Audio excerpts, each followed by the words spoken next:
Good morning, or good afternoon, or good evening, depending on when you're watching this, and welcome to another reading vlog. For me, it's the morning. It's about 10 a.m., a bit later than that. It's very gloomy outside today, so I figured it's the perfect day to film another cozy reading vlog. It's gonna be a little bit Christmas themed. I considered putting on my Christmas sweater already, but I think it's a little bit too early in the season for that, for me personally.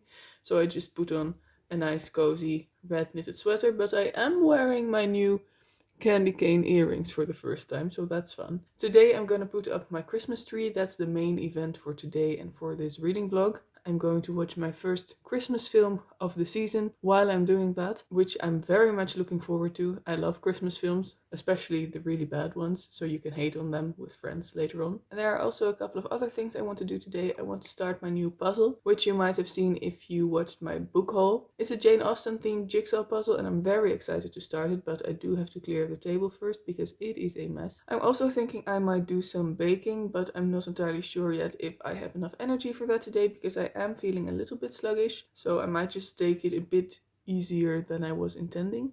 And of course, I want to do some reading because we're nearing the end of the month. It's the 27th of November as I'm filming this, so I have about 4 more days to finish quite a few books.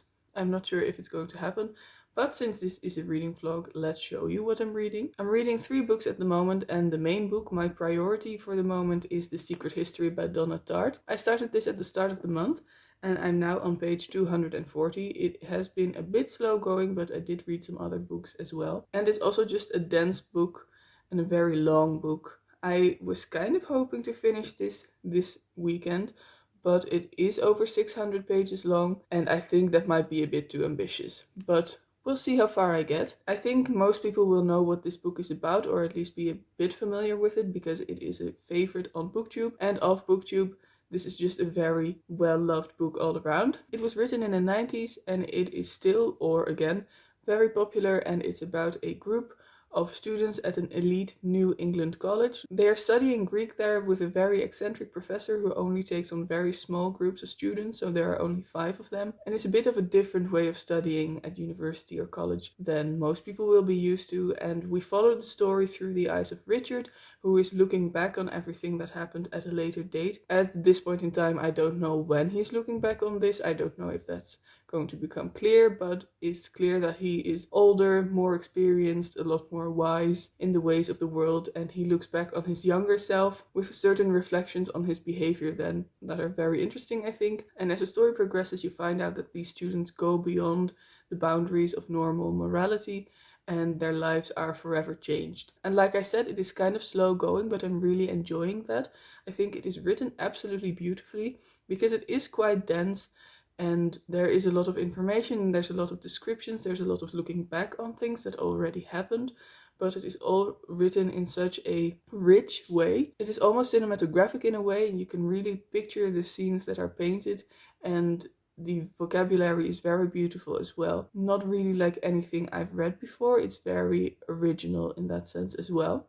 So yes, I'm very much enjoying this. I'm glad I'm now finally reading this, because this has been on my TBR for quite some time and it was on my list of 10 books that I want to read in 2021. And I left it until quite late because this has always been a bit of an intimidating book to me, but I'm reading it now, I'm really enjoying it. And if I don't finish it this weekend or before the end of the month, that's okay too, because I just want to enjoy it and relish in the beautiful writing. The other book I'm reading is another book off my list of 10 books I want to read in 2021, and it's the final book on that list, and I kind of picked it up on a whim, in the sense that I wasn't planning on reading it until December, and then a few days ago I just felt like picking it up for the first time in a long time, so I figured I'd just go with it, and that is The Red Notebook by Paul Auster. This is quite a small book and it is non-fiction.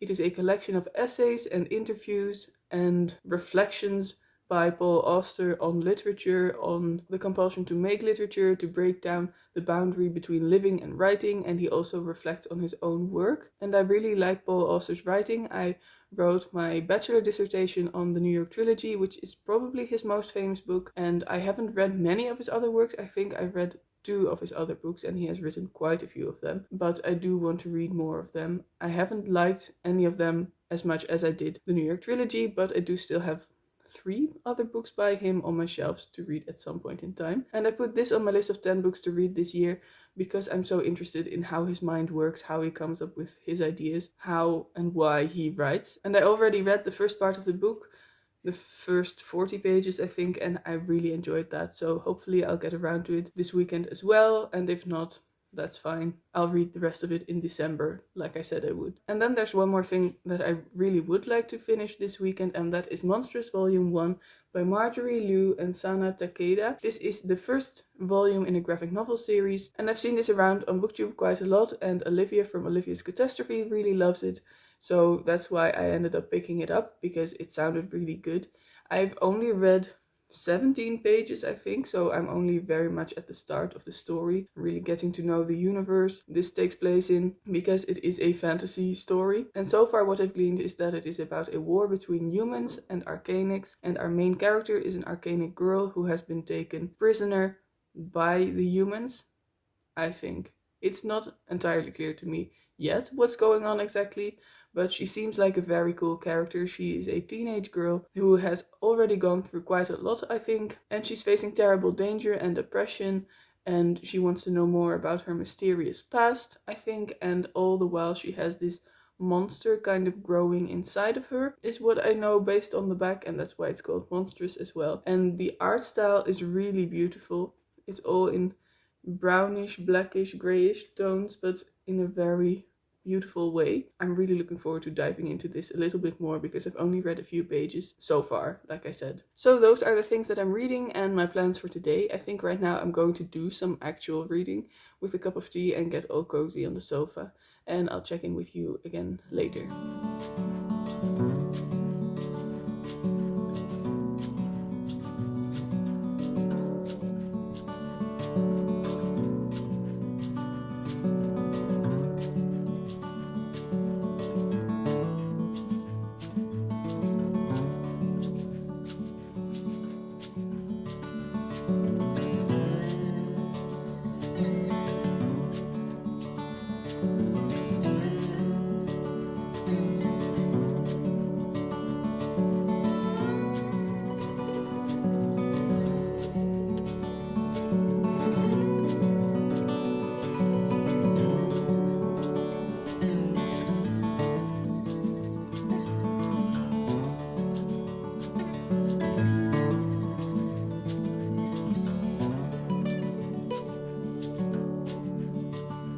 Hi again, I'm getting ready to put up my Christmas tree, so get ready for a fun Christmas montage. But before that, I wanted to talk about my reading, because before lunch I finished book 1 of The Secret History. I am now about halfway through the book, I think. I'm on page 309, and I'm still really enjoying it. I just love how every word, every description, every piece of dialogue just feels intentional. It all feels like a lot of thought has been put into it, and everything matters and everything is important. Despite that, I am reading it quite quickly. I am not a particularly fast reader usually, because often when I'm reading, and I'm reading something I'm really enjoying and something that is a bit more dense or difficult than, for example, a romance read, but I do it with romance reads sometimes too. I'm reading something and then I feel like I might have already forgotten what I've read, or I didn't pay close enough attention, so I read the same paragraph again. And that sometimes means it takes a lot of time to read just one page. And I don't always do this. It's usually when I'm not really all that focused when this happens, or when I'm just starting a book and really have to get into the flow of the writing style. But with this, even though it is a more difficult read than my average reads, and definitely more dense and more descriptive, it just flows so well that I just keep reading, and I don't really need to reread all that much. It still happens, because that's just what happens when I read, but not as much as I would have expected from a book like this. And it makes the reading experience more enjoyable too. It is so well written, such a beautiful piece of craftsmanship in terms of writing, and I'm so impressed by it in that sense. And I also really enjoy the psychological aspect of this story. I don't want to go into it too much, because I knew very little of what this book was actually about before going in, and I thought that was a very good way to start this book, so I don't want to talk about the plot. But I do want to say that I'm enjoying getting to know these characters and getting to know the reasons for why they're doing certain things. and none of the characters are really likable, which is something I did expect before going into this book based on what I'd heard. None of the characters are likable, but because of the way it is written and because of the insights you're getting into everybody's minds through Richard, you understand why they're doing certain things, even when they're morally apprehensible. There is one character I absolutely loathe, but I think that is intentional. I think that is really what the book is trying to do, and I'm seeing through that, but it's still happening, and it's just interesting to analyze my reading while it's happening and while the story is going on. I'm kind of going back into my English major mode, so to speak. I just noticed that Netflix is doing its thing on the background, and it's very distracting. That's better. So yeah, I'm really enjoying this. I am going to keep reading it later today, I think, or maybe tomorrow. I'm not sure yet. After lunch, I read some more of Monstrous, and this time I read an actual chunk of it, and I read the first chapter. I think there are 6 chapters within this first volume, but the first chapter is probably definitely the longest, because I think I'm now about a third of the way through this volume, and I've now finally really gotten a sense of this world and of the characters, or at least of the main character for a good part. It's very graphic in terms of the violence. There's a lot of violence going on in this. Some of the art is definitely very creepy, but that's more the art that is depicting certain characters that are supposed to be villains. Sometimes there's just one frame that depicts a certain character a certain way that exaggerates the features of this character, and it's very disturbing, and it works very well to create a certain creepy, scary atmosphere. And I'm also enjoying seeing Micah's struggle. Micah is our main character, who has this kind of monster living inside of her. It's not really clear yet what this is all about. I think I'm going to discover that as I'm reading. But in the first chapter you do get a bit of a sense of it, of what's going on, but still very vague. And I'm really enjoying that, just getting to know parts of the story as it progresses. Not one big info dump, but a very calculated way of revealing information. It's a great exposition in that sense. Yeah, I'm really enjoying this. I hope to read some more of this later today or tomorrow. But now it's time for the main event of today, which is of course setting up the Christmas tree. I've got all of the things I need right there. There's the Christmas tree. I do have a fake one. And then in that fun bag on top, there's all the ornaments. And the lights, I think, are in there as well. If you've been around for a while, you will probably have seen my previous Christmas tree decorating video. I don't think I did one last year. No, I didn't do one last year, but I did do one the year before that. That might have been the first year that I actually put up this Christmas tree. Anyway, that's what I'm gonna do, and I'm going to be watching my first Christmas film of the season while I'm doing that. I scrolled through Netflix for a little bit, and I have decided that I'm going to watch the holiday calendar, because I am in the mood for a bad Christmas film, and I think this one definitely qualifies for that. Jazz from Travels in Fiction told me that this was the first Christmas film she watched this year, so I decided to follow suit and watch it. It is about a woman who is in a job that is not bringing her any satisfaction anymore, I think, as is usually the case with these Christmas films. They're all very formulaic, of course. And then she inherits an antique advent calendar that is possibly magical. That's what I know about it. I'm sure there's romance involved, because it is a Christmas film. It's probably set in a small town. It's going to be a lot of fun.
So that's done. The Christmas tree is up and standing and looking ever so pretty. I'm so glad I did that today. It was very festive. The Christmas film was a lot of fun. Not very good, as expected, but a lot of fun. So now I still have to clean up the mess, all the boxes from all the baubles and stuff like that. But also, they say that one upside of buying a fake Christmas tree is that it won't shed needles.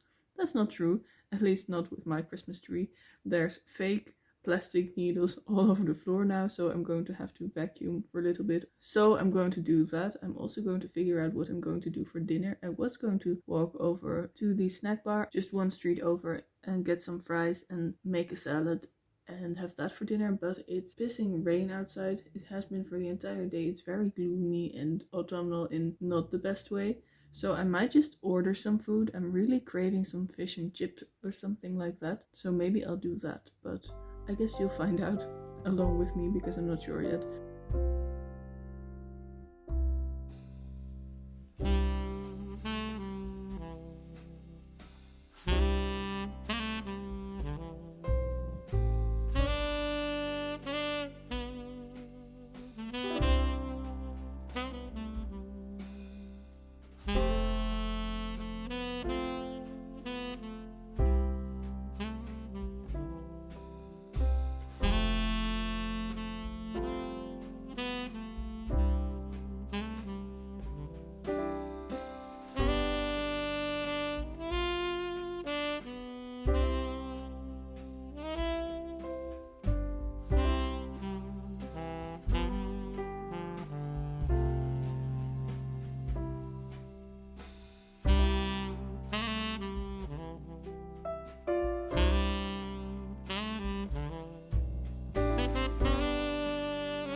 Hi there, it's now Sunday and I look a bit like an egg with my hair done up like this. It's already a bit after 12 p.m. I didn't vlog anything this morning, I just took it easy. I spent my time reading and I just did some yoga and I'm about to take a shower. And I think I'm actually going to end the vlog here in terms of me talking. I think I'm going to do some baking this afternoon, so there might be a fun baking montage after this. There probably will be, but I just wanted to quickly talk to you about the book I finished. And then I'm just going to sign off. Of course, I didn't finish The Secret History. That would be really cool, but that didn't happen because I still have about 300 pages left. So I'm going to do some more reading this afternoon, but I know I will not be able to finish it today. So if you want to see what I thought of the book, I will probably either include it in my November wrap-up if I'm lucky and I will be able to finish it before the end of the month, or it will be in my December wrap-up. The book I did finish was Monsters Volume 1, of course. It was the easier one to finish. I really enjoyed this. I think I've got a new favorite graphic novel series. I like this a lot more than Saga, which is the other one I'm currently still reading. I'm also still reading Fable, but the last time I read a volume from that is a very long time ago. I should really buy another one because that's a really fun series as well. That might actually be my favorite, but this one is also very, very good, and I'm very glad that I've now discovered a new favorite graphic novel series. It got even more graphic, even more dark, even more bloody, but it is really interesting. I really love the main character Micah and her character growth. I'm not sure if it's character growth, but she discovers more about herself, about what's going on with the monster inside of her. And it's nice to get to know her more. I think that's more accurate because as the story starts, you're really thrown right in the middle of it. You really try to piece together what's going on in this world, who Micah is, what has happened in her past, what has happened in the past of this world. You're really going in blind, and as the story progresses, you find out more. That continues to be very well done throughout the rest of this volume. I now know a lot more about this world, but I still have a lot of questions. I still want to know more. There are still some things that are vague and kept mysterious intentionally, I think. And Micah is really at the heart of this. There are multiple different groups that are hunting her, that want something from her, that know something about her that she doesn't know herself, it seems. So that's very interesting. I'm really looking forward to figuring out and finding out more about her and her past. And I really love two of the characters that she travels with. So yeah, I really enjoyed this. I think I'm going to give it 4 stars on Goodreads, and I might even look into getting my hands on the second volume, although I might also wait with that until the new year because I still have so many more books to read and I don't need the second volume right away. And that's where I'm going to leave this vlog. Like I said, I had a lot of fun filming this vlog. My boyfriend is away for the weekend, which is why you haven't seen him in any of the clips. So it was fun to occupy myself with this, and I also really like just hanging out with myself and spend the weekend cozying up inside. Sometimes I just need a couple of those days, just not going anywhere and doing my own thing, being my introverted little self. Anyway, that's where I'm going to leave this. Stick around to see if there will be a baking montage, and I hope you enjoyed this video. Please give it a like if you liked it, and in a comment down below tell me if you have already put up your Christmas tree, and if not, when are you going to do that? Do you put up a Christmas tree at all? What holidays do you celebrate? Let me know, and have a very wonderful day. Bye!